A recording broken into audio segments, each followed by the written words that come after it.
2 months into the 2005-06 season, the Boston Bruins had run out of patience. They were 8-13-5 and in a crisis of not adapting to the new post-lockout NHL. Sensing the need for an identity change, they traded their captain and best player, Joe Thornton, to the San Jose Sharks for a modest return. The Bruins had drafted Thornton first overall less than a decade earlier, and had only recently signed him to a 3-year, $20 million deal. This move could unfold in one of two ways: a cautionary tale about trading a superstar, or a blunt lesson in recalibrating team identity. By season's end, Thornton was the toast of the NHL. Hart Trophy, Art Ross Trophy, scoring numbers the league hadn't seen in a decade, while the Bruins missed the playoffs entirely. The trade was ridiculed then and is ridiculed now, but what if the Bruins were right? As a hockey trade, it was an instant flop, but as a culture reset, the move takes on new dimensions. Boston wasn't trying to win the trade, they were trying to win their identity back. For nearly 80 years, the Bruins had built an identity on toughness, beating opponents on the scoreboard and in the alley. But by the mid-90s and early 2000s, they were drifting, unsure of who they were supposed to be anymore. Thornton seemed, to Bruins brass, like the player who could restore that identity, but they had misidentified what kind of player he was. The Bruins made the playoffs every year from 1968 to 1996, a record for consecutive appearances. In that span, they won 12 division titles, 5 President's Trophies, and appeared in 7 Stanley Cup finals, but had only won 2 championships, and none since 1972. After years of diminishing returns, they had become every team's worst nightmare: mediocre. By 1996, the Bruins were stuck in a Bermuda Triangle of mid, an aging core, not good enough to contend, not bad enough to rebuild. The season spiraled into dysfunction.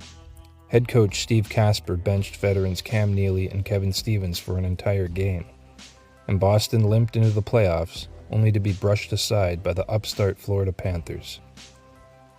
Then, when things couldn't appear to get any worse, the bottom fell out completely. Neely, still their top forward, was forced into early retirement before the season started, and by its conclusion, the Bruins found themselves out of the playoffs for the first time in 30 years. Not only did they miss the playoffs, they finished dead last in the 26-team league, something they hadn't done since there were only 6 teams.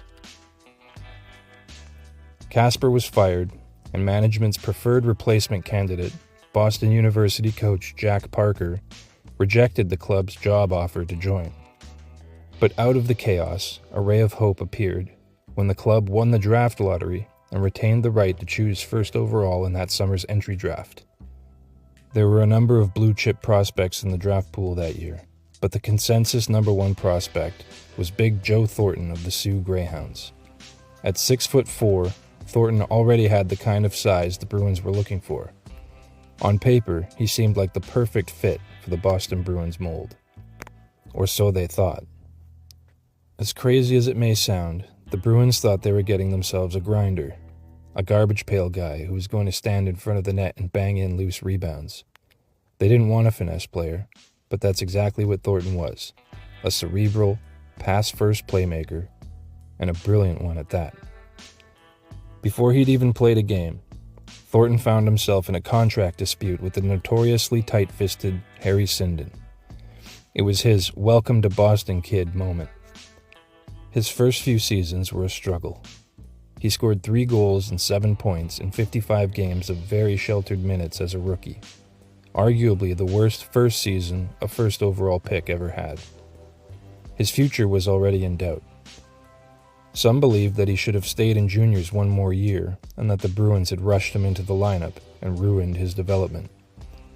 But over the next few years, he showed slow, steady improvement, climbing from 16 goals to 23 and finally breaking out with 37.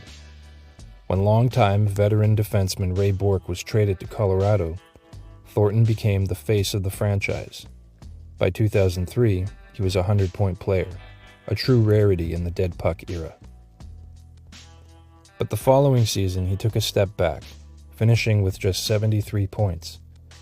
Many fans speculated he was playing hurt, but when he was held pointless in a 7-game playoff series against Montreal, a series Boston had led 3-1, management didn't care, and his heroics were forgotten. A troubling pattern of disappointing playoff performances was emerging. His failure to produce, unforgivable. After all, he had never really lived up to management's expectations. To them, he was a little too soft. This was the big, bad Bruins, after all, and perhaps his 8 fighting majors in 7 seasons wasn't enough to prove himself. Bruins brass were looking for an emotional leader. Thornton was laid back. Some fans theorized that Thornton had quit on the team when they had needed him most. After losing a full season to a labor dispute, the NHL emerged from the dead puck era determined to revive scoring. The league rebuilt its brand around speed and finesse, players like Thornton, even if the Bruins didn't. Hooking, slashing, and obstruction were finally enforced, speed increased, scoring chances abounded, and suddenly, a 2-goal lead at the second intermission was no longer safe. The game was exciting again. The Bruins, on the other hand, were the epitome of the old boys club in hockey. Cheapskate owners and a reputation built more on intimidation than skill. So when the league started up again, the old boys didn't get the memo that the clutching and grabbing era was dead, and the era of skill and speed was already underway. Thornton understood the assignment. He was scoring at nearly 1.5 points per game pace, but even with their best player producing, the Bruins were floundering in the standings and felt they needed something deeper than a shakeup. They needed an identity change. The salary cap had just arrived, and Thornton's contract swallowed 17% of the Bruins' payroll. If Boston wanted a team makeover, they couldn't do it with that kind of money tied up in one player. The only way forward, in their eyes, was to move Joe Thornton out. With the surprising emergence of second-round pick Patrice Bergeron, the Bruins suddenly had another center they could build around. Bergeron fit the Bruins mold perfectly. Tough, smart, responsible, and productive. He was the kind of player you could rely on when the going got tough. So on November 30th, 2005, the Bruins traded Thornton to the San Jose Sharks for center Marco Sturm, veteran winger Wayne Primo, and defenseman Brad Stewart. Thornton became the only year-end scoring leader and eventual league MVP in history to be traded mid-season for obvious reasons. As Thornton took off in San Jose, the trade looked even worse because Stewart, the key return asset in the deal, never found his footing in Beantown. The trade was so bad, the post-trade results so lopsided, that by March of 2006, it cost GM Mike O'Connell his job. The Bruins never got back into the playoff race. They finished with the 5th overall pick and selected Phil Kessel. They would later swap Kessel to Toronto for the 2nd pick in the 2010 draft, where they took Tyler Seguin. Brad Stewart had been a solid top 4 defenseman with San Jose, but never equaled Thornton's value. Stewart and Primo were then packaged and shipped to Calgary for Andrew Ference and Chuck Kobasu. Kobasu was traded to Minnesota for a package that included Craig Weller. Weller was sent to Florida in a package that netted the Bruins Dennis Seidenberg. Sturm gave Boston 5 dependable years as a middle 6 center. More importantly, the cap space created by moving Thornton allowed Boston to make its most consequential decision of the era, signing towering free agent defenseman Zdeno Chara. Chara would become the anchor of the franchise's new identity, its captain, and the centerpiece of its eventual championship run. In that sense, the true return for Thornton wasn't Stewart, Sturm, and Primo. It was Chara, Seguin, Ference, and Seidenberg. These were 4 important pieces in Boston's Stanley Cup run of 2011. Seguin was just a rookie when the Bruins hoisted the cup in 2011, but would contribute offensively in a limited role. He would eventually develop into a true number 1 center, though not with Boston. He too would eventually fall victim to Boston's identity politics. The immediate results would indicate that San Jose fleeced the Bruins on the deal. But a quick glance up at the rafters at SAP Center and TD Garden tells a different story. As a reset, as a culture change, the trade succeeded on cultural grounds. Boston won a trade of identities. They became champions, while San Jose, with Thornton as their captain, never got over the hump and eventually became the punchline of every joke about playoff disappointment. Looking back with perfect hindsight, there's practically no scenario where the Bruins win the 2011 Stanley Cup with Thornton as their key player.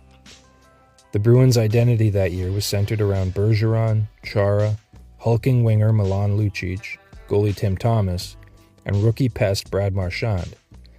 It was a formula that worked. And in the game of what-ifs, we can say with confidence, a Thornton-led team would not have beaten Vancouver. We know this because a Thornton-led team did face the Canucks. You can analyze rosters and matchups all you want, but what you're really looking at is leadership and team chemistry. Some teams never find that extra gear. Others do. Boston never believed Thornton's cerebral, pass-first style would find it when the chips were down.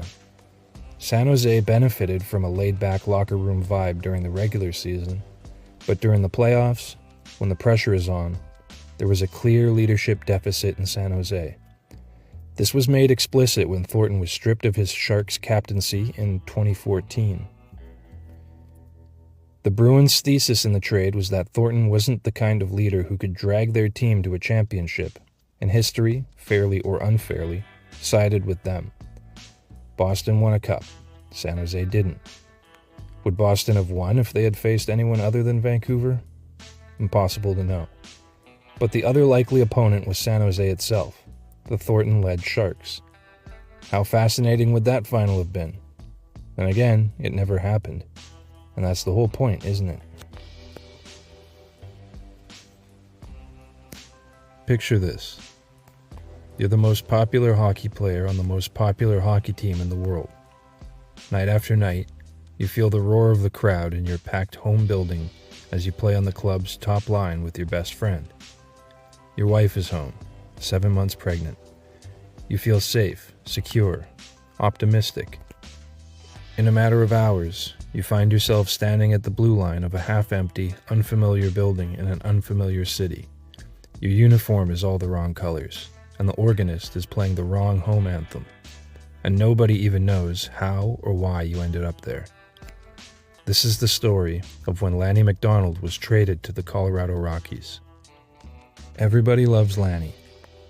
Even today, nearly 40 years after his retirement, his visage remains one of the most iconic in hockey. In the late 1970s, he was a key member of a potentially championship-level nucleus. He enjoyed 4 consecutive 40-goal seasons as a Leaf and was prominent in community outreach, hospital visits, youth programs, Special Olympics. Lanny was already forging a legend both on and off the ice.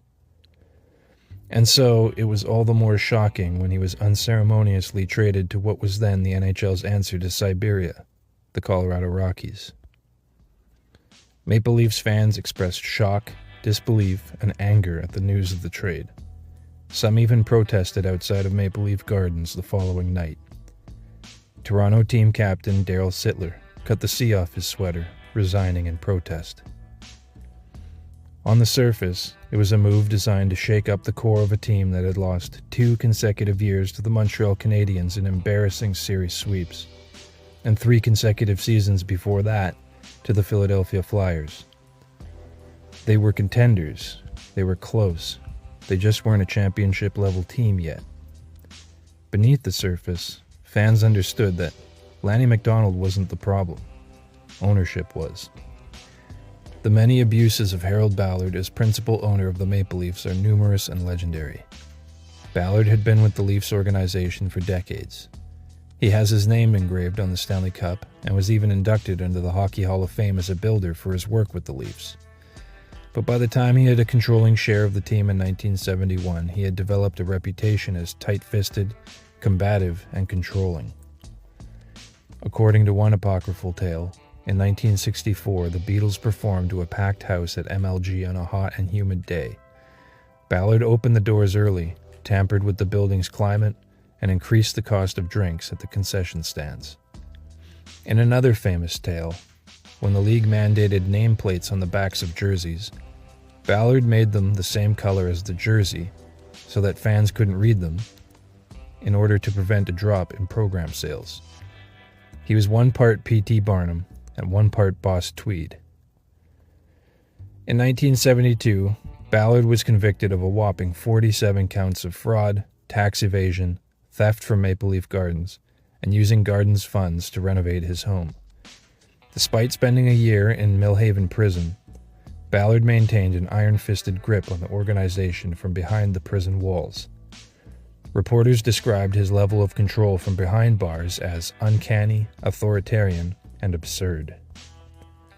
Upon his release, Ballard's domineering took on epic proportions.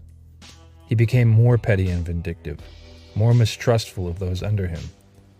What had once been a hands-on approach now looked like a man asserting absolute authority, not only over the team, but over everyone within its orbit. By this time, Ballard's view of his players had hardened from perception into policy, resulting in disputes that effectively kneecapped the organization's ability to build a contender. Players with influence bothered him, the best players, men like former captain Dave Keon, who had become a symbol of independence inside the building. Ballard saw a unified, confident locker room as a threat to his authority, not an asset. Every dollar that went to one of his players was, in essence, a dollar taken out of his own pocket.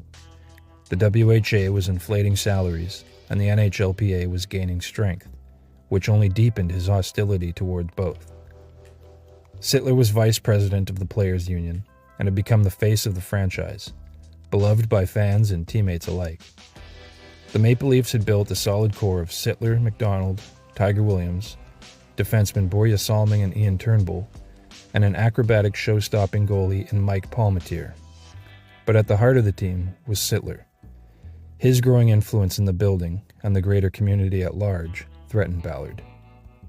So after 5 straight playoff disappointments and escalating tensions within the building, Ballard sought to tighten the reins. He wanted to stamp out the country club atmosphere around the Maple Leafs, and in the 1979 offseason, brought back Punch Imlich to run the team. Imlich had been the Leafs head coach and GM during their glory days of the 1960s, and he was brought in to be Ballard's proxy. Back then, Imlich was answerable to a 7-member board that included Ballard, so he knew that he was bringing in someone agreeable and controllable. Imlich had a reputation as an abusive taskmaster, and it's believed by some that his Maple Leaf teams sprouted into a dynasty not because of him, but in spite of him. Imlich believed that the Leafs had about 5 or 6 good players, and the rest of the roster needed to be overhauled. The macho head games began almost immediately. If the hiring of Imlich was the opening salvo in a war between players and management, then the warning shot came when outgoing GM Jim Gregory dealt popular and acrobatic goaltender Mike Palmateer to the Washington Capitals, arguably the worst team in the league, for draft picks. The trade signaled to players and fans alike that the organization was no longer interested in building a contender. It also made plain that management now functioned as the enforcement arm of ownership.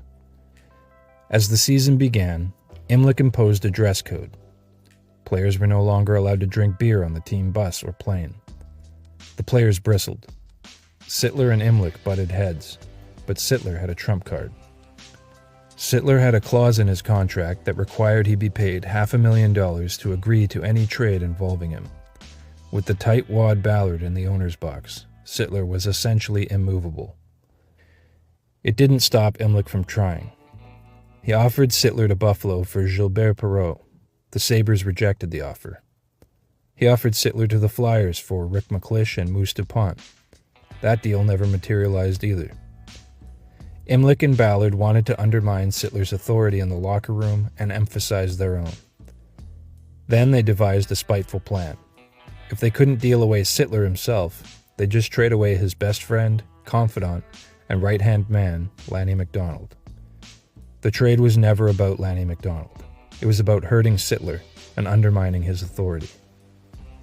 As for the trade itself, Lanny was packaged with young, stay-at-home defender Joel Quenneville to a Colorado Rockies team that was desperate for both offense and defense. In return, the Leafs got forwards Wilf Paymon and Pat Hickey. The deal landed like a knockout blow after a series of earlier roster jabs, which saw Imlich deal away younger players for farmhands and the bizarre choice of re-signing retired 41-year-old defender Carl Brewer. Imlich may have been trying to recreate his blueprint for a championship team from the 1960s of relying heavily on cagey and trusted veterans. Brewer had long been an opponent of Sittler's negotiating agent Alan Eagleson. The move was strictly political. Brewer hadn't played in nearly a decade. In essence, he was the ultimate company man. It's a telling detail that Imlich had to look that far back to find a player who was more willing to side with management than his fellow players. Lanny was devastated. His family had settled in Toronto. They had just bought a new house, and he had no reason to believe he would be moved. No one did. Even Floyd Smith, the Leafs head coach, was caught off guard. The shock spread through the room and into the stands. Fans protested outside Maple Leaf Gardens the next night. Inside the organization, the meaning was clearer. This wasn't a hockey trade. It was part of a campaign to isolate Sittler by removing the players closest to him. Before the next game, Sittler quietly cut the captain's C off his jersey. He didn't grandstand. He didn't call a press conference. He just did what he thought was right. When management learned what he had done, they tried to hand the letter to Tiger Williams, a player Ballard adored. Tiger had even given Ballard a bearskin rug from a hunting trip, which Ballard kept beneath his desk.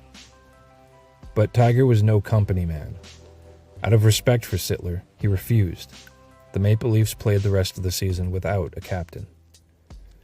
The timeline suggests that it was another punitive move that sent Tiger to the Vancouver Canucks a month and a half later, another of the NHL's laughingstock franchises. He blossomed there, becoming that team's emotional leader and their goals leader the next season. Quenneville had been Salming's defense partner, and including him in the deal fit the pattern. Another piece of the core hurt, another working relationship broken. Camaraderie and chemistry evaporated. The roster subsequently stripped to the bolts. Between 1979 and 1983, the Leafs lost 12 consecutive playoff games. Paymon was a good player, a prototypical power forward, but when he arrived in Toronto, he entered a no-win situation. Early reports suggest the Leafs intended to flip him for more assets, and Mark Napier's name surfaced in speculation, but no deal materialized. Paymon was expected to report to the team that Saturday, but he refused, not because he was unhappy with the trade or unwilling to play for the Leafs, but because his wife was giving birth to their child. When Imlich was informed of the situation, he was less than sympathetic, saying he traded for the player, not his wife. Eventually, Paymon reported and finished the year second in team scoring. Sittler responded on the ice. He'd been scoring at around a point-per-game pace before the trade, but exploded with 69 in the final 44 games, including 5 nights with 4 or more points. Paymon led the team in scoring the following year. Hickey lasted a season and a half and was eventually moved for a 5th-round pick. Ultimately, Paymon did get traded, this time to the Quebec Nordiques for Miroslav Fraicher. Fraicher was dealt many years later for Darren Veach. Veach was dealt for Keith Osborne. Osborne was taken by the Tampa Bay Lightning in the expansion draft. In the 1980 offseason, Imlich suffered a heart attack. Ballard named himself acting general manager and struck a deal with Sittler. He would return as captain. Ballard also re-signed Borje Salming, offering a contract Imlich had refused. Imlich came back for training camp but suffered a second heart attack. Ballard told the media that Imlich was finished as general manager. Aside from Salming, after a whirlwind of activity, the team the Leafs iced at the end of the 1982 season was completely unrecognizable from the team they had iced at the beginning of the 1980 season. Toronto missed the playoffs that spring, losing 7-1 to Philadelphia in their final game. A Flyers team centered by Daryl Sittler.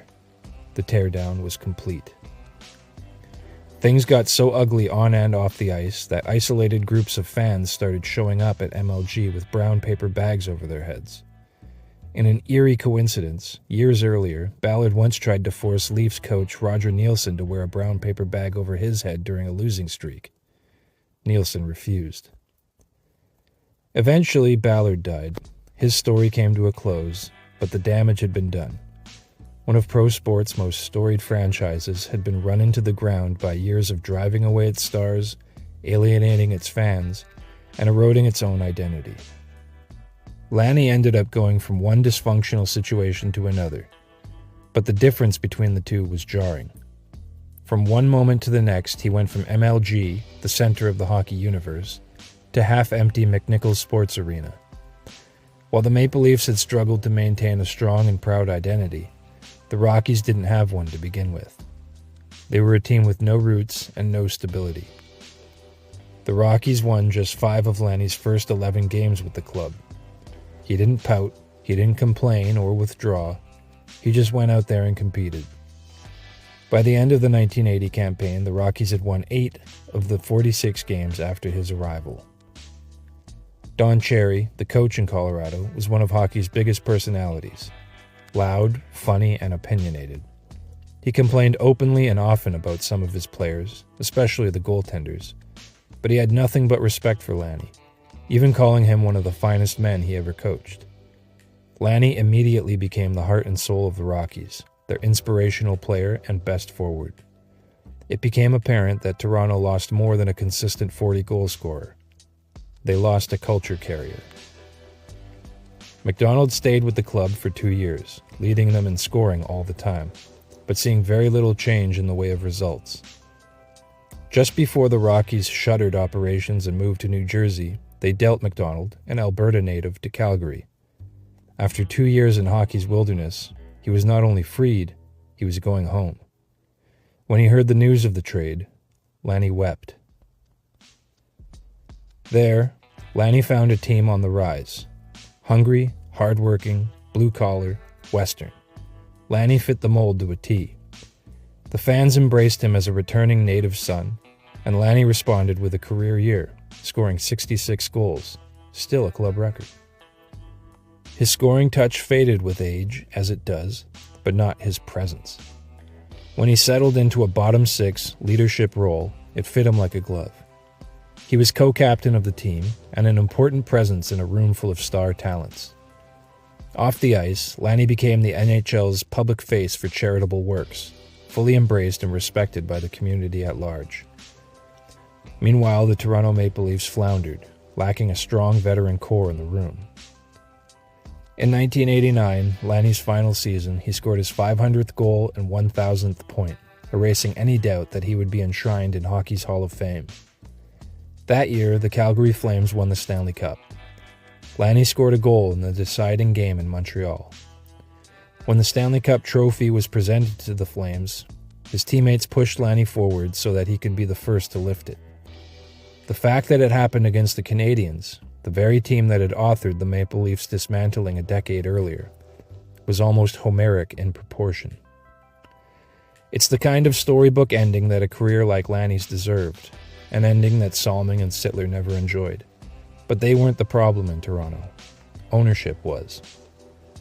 After Ballard's death, Maple Leafs ownership and management opened the doors to alumni, no longer making former players pay for tickets to enter the building.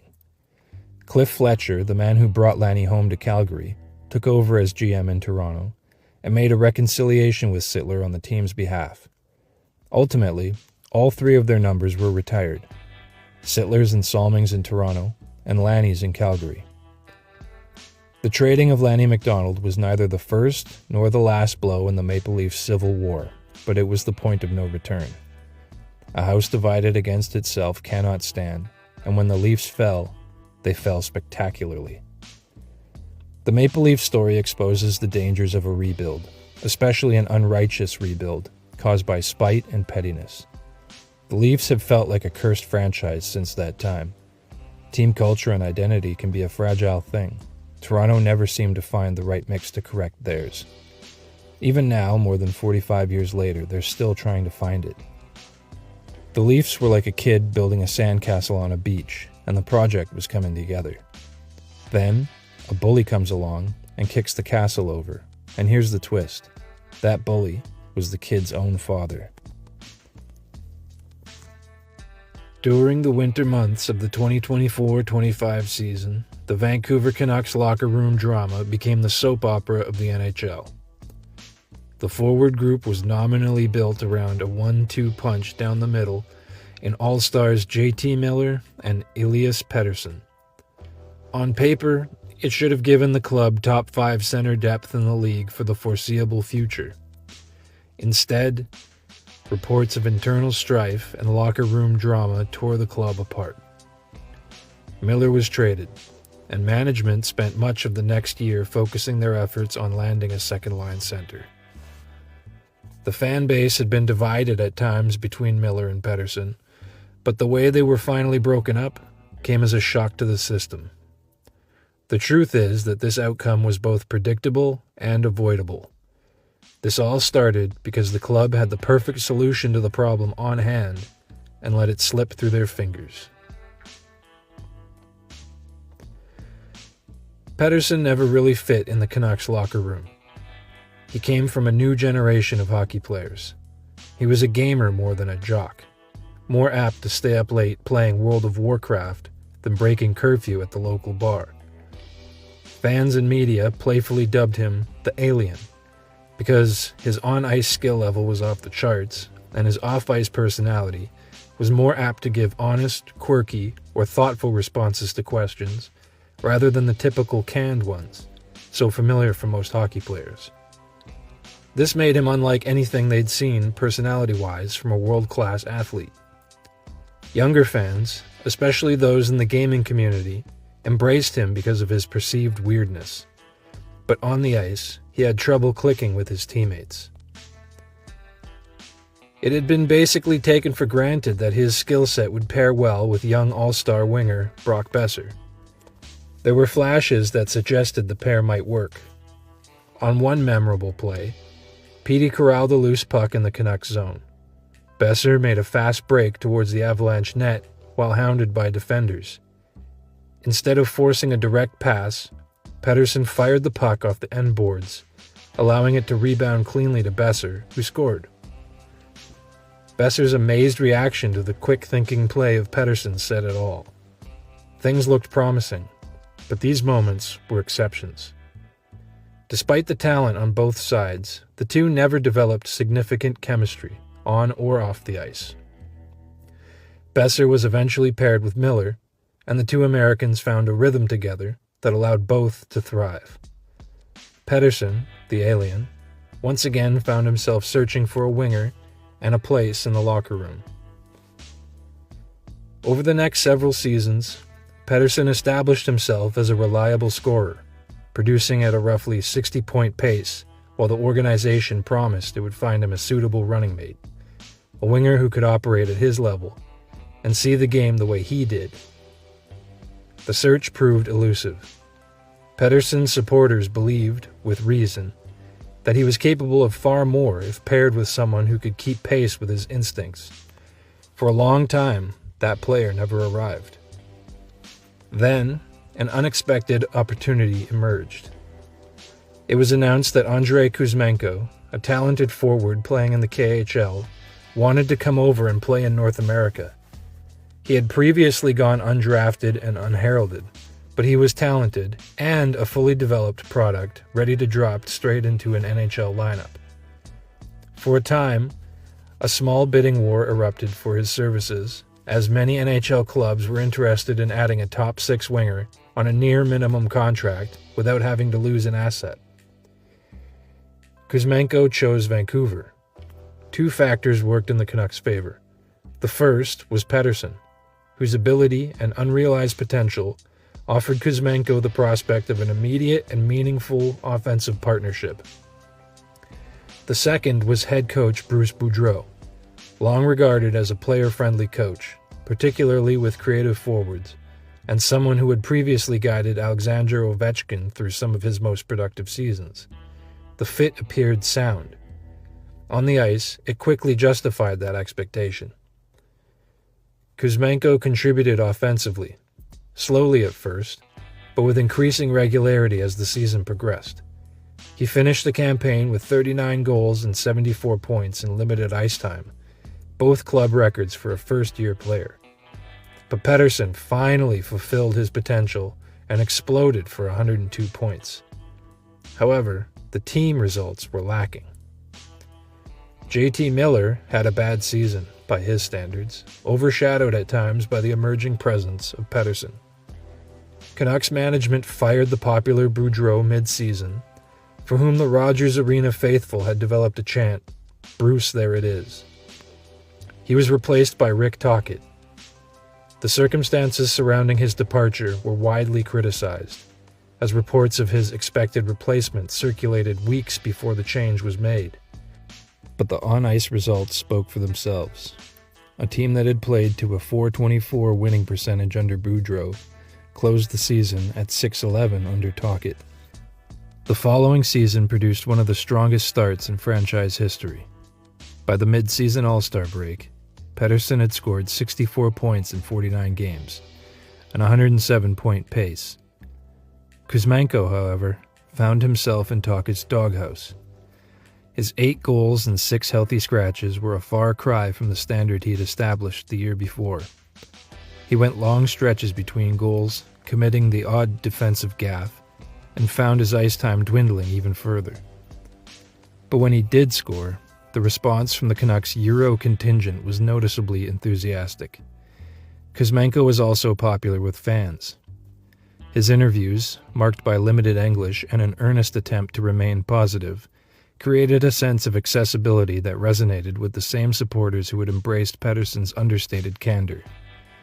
In short, he was a likable guy, and he seemed to gel with Pettersson in the Canucks locker room in a way that went beyond what happened on the ice. He was eccentric, like Pettersson, and Kuzmenko's presence alone gave Pettersson the opportunity to feel comfortable in the locker room. But Tocchet didn't see things the same way.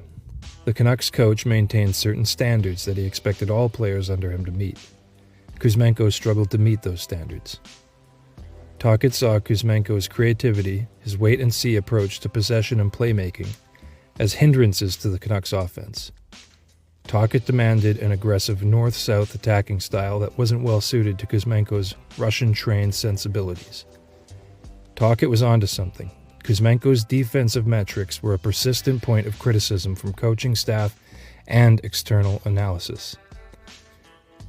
Ultimately, Kuzmenko was traded to the Calgary Flames during the All-Star break. On paper, the Canucks lost an 8-goal scorer, but in reality, they also lost a 107-point performer. After the trade, Pettersson experienced a noticeable drop-off in standard of play. In the remaining 33 games, he scored only 7 more goals and 25 points, a 62-point pace. The team had also taken a step back, falling from a .673 winning percentage before the trade to a .515 winning percentage after the trade. Tocchet and team management felt the team was stronger by the subtraction of the underperforming Kuzmenko, but team chemistry had imploded. The following season, reports suggested that the Canucks locker room was divided. Arguably, the Kuzmenko trade is where one can delineate the moment that the split became a problem. Tocchet and the Americans in the room didn't feel Kuzmenko's absence as keenly as the European side. With Kuzmenko out of the picture, Miller began to dominate and dictate the team culture, while Pettersson receded. When the season ended, the Canucks offered Tocchet the richest contract extension ever offered to a head coach. He left anyway. Team captain Quinn Hughes had been vocal in his support for Pettersson during the Miller feud, but began questioning Pettersson's work ethic when the new season arrived. It was the exact reason that had caused division between Miller and Pettersson. After experiencing the conditions that made for a comfortable and gratifying workplace for only a season and a half, Pettersson found himself right back to where he had been earlier in his career, searching for a winger and a place to belong in the locker room. By the end of the following season, both Miller and Tocchet had departed. As of this writing, midway through the 2026 season, Hughes has also departed. Pettersson shows flashes of his former brilliance on the ice. His body language has improved, His 200-foot game is nearing peak realization, but he remains a 60-point pace player. Kuzmenko remains a well-liked presence, but has bounced around the league some, being traded twice more, first for a short stint with Philadelphia, and then to Los Angeles, his current home. He has played well in all three stops, particularly for Los Angeles during the playoffs, but he too doesn't have a player of Pettersson's caliber to create with, and that reflects in his counting numbers. In the end, the Kuzmenko trade revealed something larger than a disagreement over ice time or system fit. It exposed how fragile the conditions around elite players can be, and how easily an organization can overlook the subtler elements that contribute to performance. Pettersson did not change as a player, the environment around him changed, and the results followed accordingly. For the Canucks, the decision to move Kuzmenko was framed as a necessary correction, yet it also removed the one teammate whose presence had allowed Pettersson to operate with confidence and clarity, both on the ice and within the room. Once that balance was altered, the consequences were immediate and measurable. Every team understands the value of talent.